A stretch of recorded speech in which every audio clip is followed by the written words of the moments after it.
What's up, guys? Welcome to the Letter to Life podcast. I'm Jordan. I'm Gio. And we thank you guys for tuning in and listening.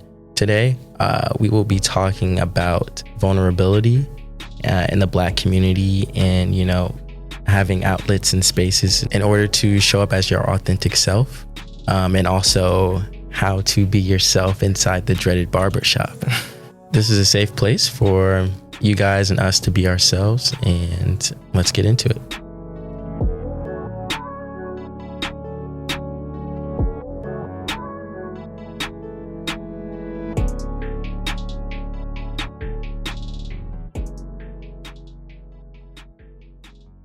So basically the idea of vulnerability, it's not seen much in men.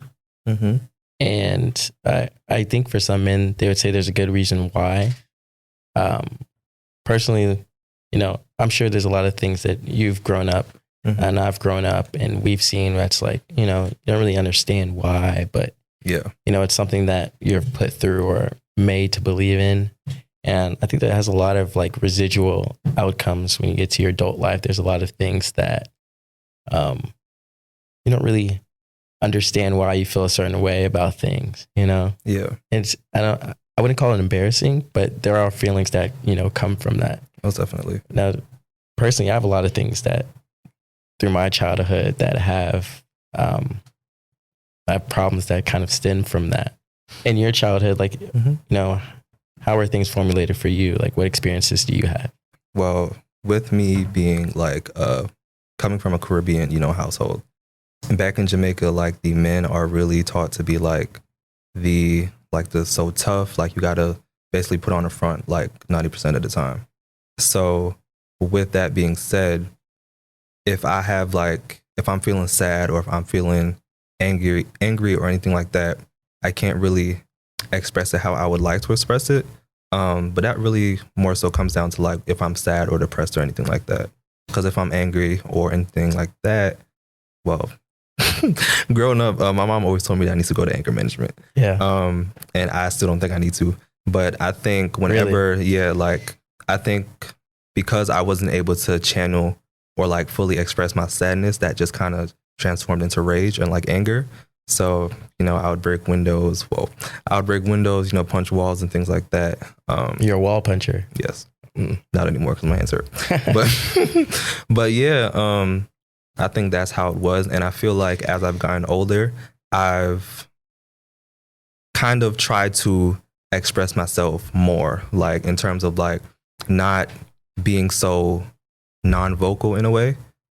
So that's one of the reasons why I wrote my book as well, because I was able to like really pour out my emotions and like really channel how I'm feeling, because growing up, I was never able to like verbally express it. So being able to like, write it down in poetry form, that's my way of being vulnerable in a sense. So what about you? Well, mine was more like sports. That's like the way of interpreting that for me. It was kind of like pushed into sports. Okay. So, if you wanted to show that you're a man or like, you were tough, go play sports, go play football and get your head cracked in, I'm not lying. I mean, that's exactly the route that my dad sent me down, Right. And I'm sure he saw like his 8-year-old son, like, getting just destroyed on the field. It's not something you want to see for your child. Well, personally, that's how he felt. But, some dads may not feel the same way, Yeah. But yeah, I was pushed down in sports. But I think in high school, it was like you have this epiphany where you're like, there's other outlets. Yeah. Mm-hmm. So I don't have to be tough or like have a tough exterior, and sports being the way to show that, there was other things. So, when I started the modeling stuff and, started writing and stuff like that, like that was an outlet for me. Right. And I think now I have a better grip on, what it is to be like a man and my opinion of what a man is. Right. I feel like I'm living that truly now. Yeah. It doesn't mean that there's some things that happen where I'm like, I stop myself up like, why am I feeling this? Why am I feeling that way? Like, right. You just around a group of guys and like, you happen to like different things and you're like, dang, like they're not feeling this, you know? Like, oh, we're going to sit here and talk about football all day, you know? Yeah. It's like, there's other things that, you know, guys can do. Yeah. We don't have to be inside of a mold all the time or like, you know, fit this stereotype. But I mean, I'm sure you feel the same way, right? Yeah. I mean, interestingly enough, I had the same problem with my freshman year roommate. Like I just felt like our conversations were very limited. It was just mainly just about sports, like football, basketball, baseball, all of that. You were talking about sports. In some capacity. Gio, what do you know about sports? Man? I don't know anything about sports. I mean, I did track conditioning in high school, but I stopped like right when the season was about to start. Oh my God. But yeah, we had gotten to a whole argument because I didn't really feel like our conversations had any substance. Like it was just, as I said, just about sports. Yeah. And I had to, you know, raise that, you know, to him. And he basically kind of just like shut it out. Like, I don't care. Like, so I just stopped trying. Like, yeah, that's your way of, in a way, expressing yourself. So I'm not going to take that away from you, but that's not my way of expressing myself. So if I want to like branch off into different avenues where I can like express myself emotionally, whenever I have anger and things like that, if I can't have that with you, or if you can't kind of vibrate at my frequency, then it's like, what are we talking about it for? So yeah, I mean, in terms of friends, like, do you keep a group of friends around you that bring that side out of you, or like, do you feel like you're still stuck in that bubble? People that, you know, just talk about like man stuff, you know? I call it man cave talk. That's what it is to me. My uncle used to say that. Really? Yeah. I think now I'm more so like I keep people around me who I feel like I can be most comfortable with. So I don't really keep people around me who I feel like I have to have a guard up all the time. Just like whenever, like before, because I started writing poetry, I think in like 2015 or something like that. It was like it was very shocking, only because like, how are people going to see me in this light of me being emotionally vulnerable? Because as I said, growing up, I've been taught to be like this tough person. Like I'm supposed to like take everything and like not react and things like that. So just being able to share my poetry and just basically just show the world that like a black man at that, can be emotionally vulnerable. It was like, I don't know, it was kind of scary at first, but I think I just took the leap and just took the chance. And I felt like people looking up to me, well, if anybody's even looking up to me, they would kind of see that and find inspiration in that, if that makes sense. Yeah. So. No, you know, I like that point that you just made right there. I'm going to circle right back to it. But I know when I ventured out into modeling, you know, that was one of the goals of mine, was inspiring, you know, other black kids. Like, you can do this. But yeah, I know when I first started, there was a sense of shame that came with it. You know, there were certain things that I was going to do, or certain things I was going to post that, you know, people just weren't going to connect to. Yeah. And that's no fault of mine. You know, when I make art, I make it for a specific intention. And if people don't get it, then that's fine, you know? Yeah. But I know initially there was some shame that came with that. Like for you, I know when you released your book, did you ever feel any shame, or like, when it comes to being vulnerable in that way? Yes, and I really felt that way. I really thought I was going to feel that way from my family because, as I said, they're all Jamaican. So in the process of making the book and leading up to it, they didn't know about it. They knew about it when it dropped. Like, wow. The only person that knew was like my twin sister, but I didn't know how they would take it, or if they would. I just didn't know if they would support me. I mean, I can say all day that I don't need their support because that's like how I feel. But at the end of the day, that's still my family. So I still want like some type of like core, like backing, like from me, just like venturing out into the world and stuff like that. And yeah, they didn't know about it until, you know, it came out. So that's crazy. Yeah. I would never be able to keep that a secret. I don't know. I just felt like, if I'm writing a book, everyone's going to know about it. For real? Everybody and their mama. I mean, now, well, the reviews from my family has been like amazing. My grandma, my mom, my aunt, like they called me like, oh, you dropping a book. Like, I got to get it. And they would ask me like what it was about. Yeah. And me having to explain what it was about, like I would kind of lie sometimes until they read it. But I think when my mom had asked me what my book was about, I think all of that, those guards just came down, and like, because I couldn't keep lying to them anymore, like I had to tell them like, this is what my book is about. Yeah. And of course, like their support was like unmatched. I didn't even expect it. Yeah. Honestly. But yeah, it was kind of like nerve wracking, but I'm okay now. Well, I mean, there's certain things in the poem that it has to be like, symbolism or allegory towards your family, certain like family members. Like, I can imagine how nerve wracking that conversation might be, because you may be talking to somebody that's in your book, and you're vulnerable about that experience. You don't know how they're going to take that, Yeah. And I remember, I think it was like the 2 weeks after my book came out. My aunt has read one of these poems I have in my book called Heart of Glass. Yeah. And it's like, I'm being like very like emotionally fragile in that poem. And they had asked me, who is that about? This, down the third. And I was like, oh my God. But it wasn't necessarily about anyone in particular. There was a song that I had listened to and I wanted to write it from a male's perspective. So that's where the song kind of came about. But just having that question of like, who is that about? Or, who is that secret person in your life is just like, that's very nerve wracking to me. Yeah. But I mean, I'm dealing with it now. So yeah.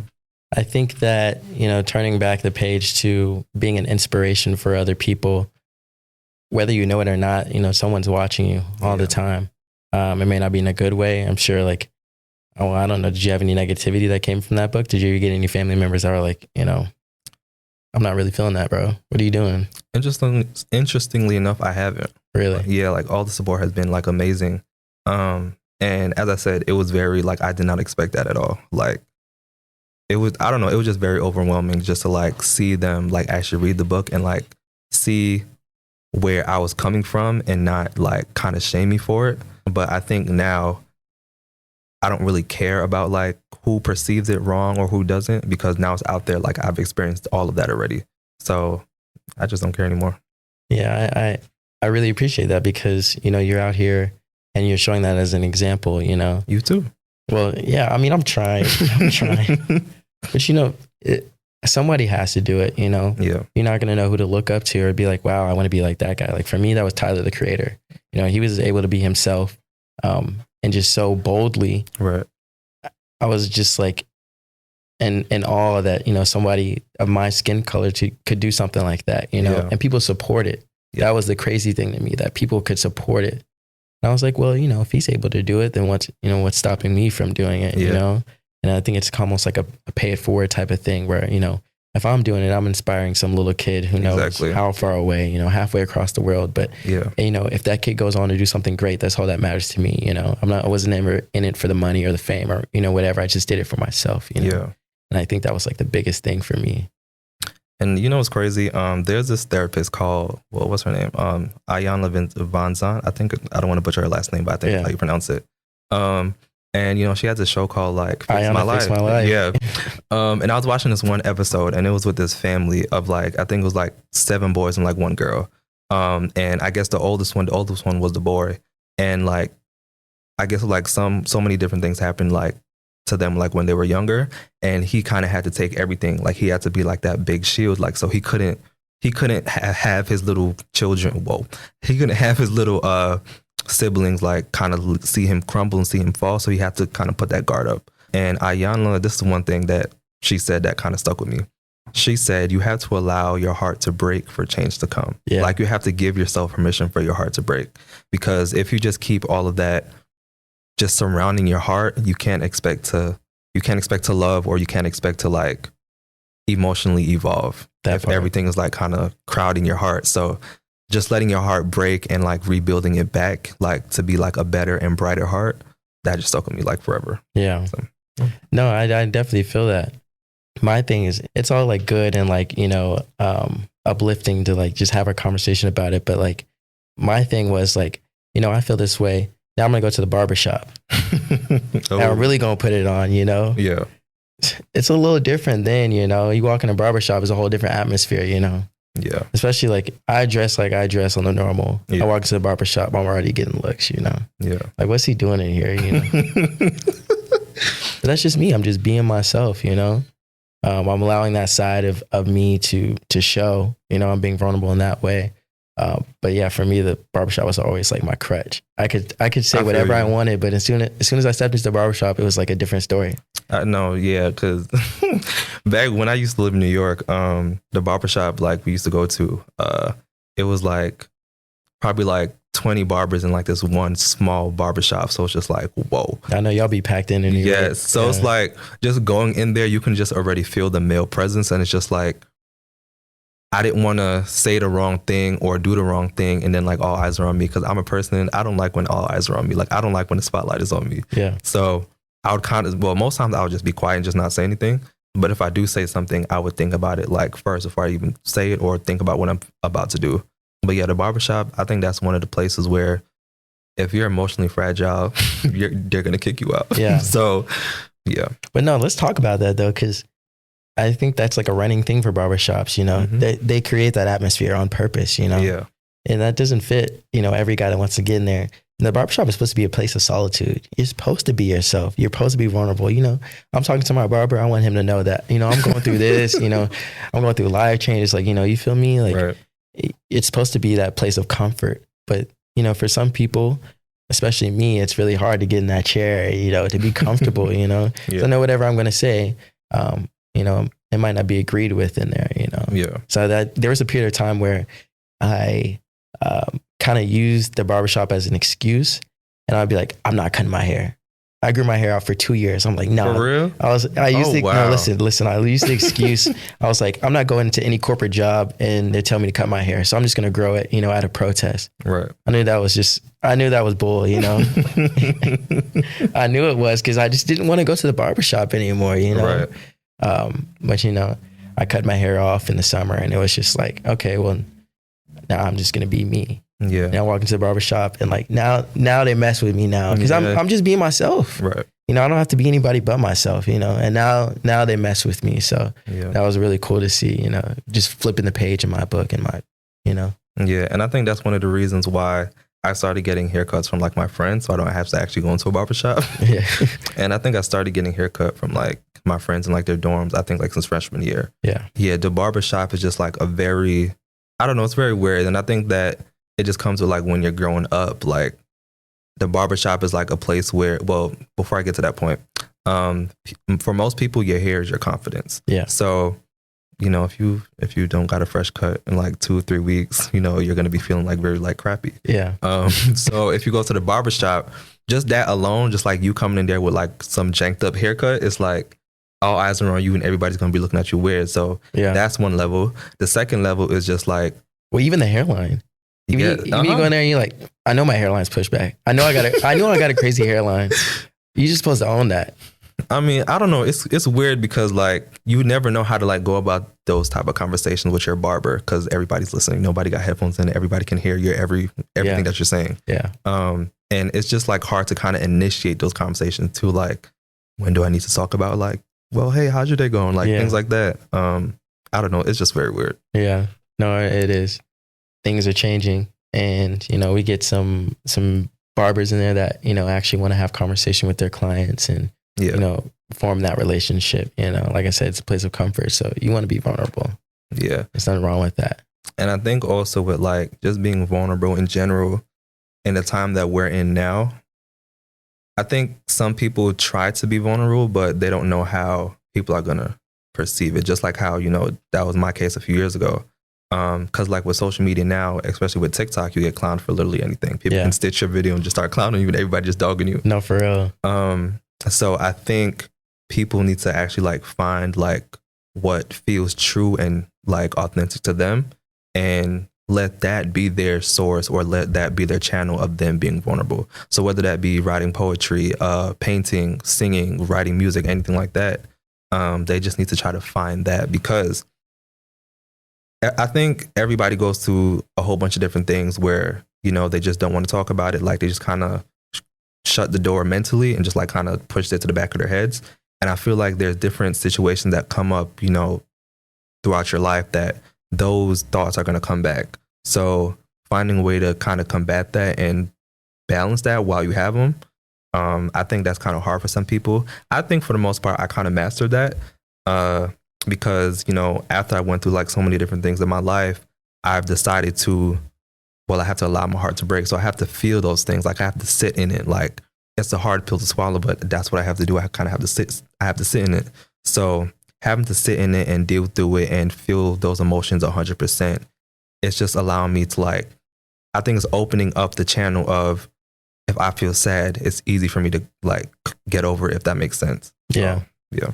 Well, I commend you on that, because I'd be lying if I said I'm still not struggling with it, you know? Okay. But I guess the first step of acknowledging it, or even getting past it, is just acknowledging it. Yeah. So, you know, that's something that I try to deal with on a daily basis, and I've gotten better at it. But I don't know, no one just can just jump in there and just be like, oh, well, now I'm vulnerable now, you know, now I'm just going to be myself. I'm just going to be true to me. Like, you know, society's not set up that way to encourage those types of people. But let me say this, and I'll get off my soapbox. Okay. Okay. We need to start, you know, opening up those spaces, you know, for people to be themselves. Specifically in the Black community, that's something that we struggle with, is, you know, opening up those spaces and, you know, allowing people to be themselves. Yeah. We don't even encourage that, you know, for our kids. You know, you play ball or you do extracurriculars, you know, or that's it, or you're smart. You know, there's so much stuff in between. You know, there's so many things. There's so many outlets that people can have, especially the young Black youth, and it's something that we totally ignore in a lot of places. So I don't know. That's one thing I could see fixing this problem. You know. Yeah. To touch back on your previous point about like people not being able to like just be vulnerable like on the spot, I just got to the point of vulnerability where I am now probably like 2 years ago. Yeah. So I still had to kind of, you know, sit through all of those things and feel it and try to dismiss it, but every single time something would happen, it would come back up. So of course it is like trial and error. You know, there's going to be times where you don't want to think about it, you don't want to talk about it, but you're going to have to do that. And to your most recent point, I think that growing up, Black people are placed in such a box where they're limiting themselves, but they don't realize that they're doing that. And I think it's our job, like not our job, like me and you, but you know, let's say if I have a child, like it's my job to kind of teach my child that like you don't have to conform to society's beliefs of what a Black male or a Black female should be or what they should be doing. Because I feel like nowadays people, as for males, it's most likely sports, and well, now for women, it's most likely like nursing and, you know, working in the hospital, things like that. Yeah. So I think everybody needs to understand that there's a whole world of so many different opportunities and so many different avenues that you can take if you just allow yourself to do that. Like instead of it just being sports for men, it can be painting. It can be, for me, poetry. Yeah. If you want to learn how to play an instrument, go ahead and do that and make that your passion and like make that your living. You know, for women on the other side, like, and I think like ever since COVID started, you know, people have been starting like their lash business or, you know, started doing hair. There's so many different things you can do as well in that aspect. So yeah. I just feel like it's just everybody's job right now, who's alive right now, to kind of teach the next generation how to just be yourself, and you can choose any like career path that you want to. No, I feel that. So in general, I would say for just vulnerability, like just allow your heart to break. And I know it's going to be hard, you know, for those listening, like if you went through so many different things and you kind of don't want to face them, it's always best to face it, because you don't want it to continuously build and build and build until one situation happens and it comes out at the wrong time. So sit in it, think about it, cry however long you need to, let all the anger out, whatever the case may be, but just like allow yourself to break and build yourself back up again to a better and more grown and healed person. So Letter to Life is produced with the cooperation of the student staff of WCUG Cougar Radio and the CSU Department of Communication. Thanks to Department Chair Dr. Dana Gibson and WCUG Faculty Advisor Dr. Bruce Getz for their help in airing this show. Charisma Newman produced this episode. Editor this week is Sho Irakawa. Operations Director of WCUG Cougar Radio is Sho Irakawa. Our Programming Manager is Lewis Myers. Marketing Manager is Logan Swaim. Our Production Manager is Austin Slacombe. You can listen to our show and more online by searching for our call letters WCUG. I'm Gio. I'm Jordan. And you've been listening to Letter to Life.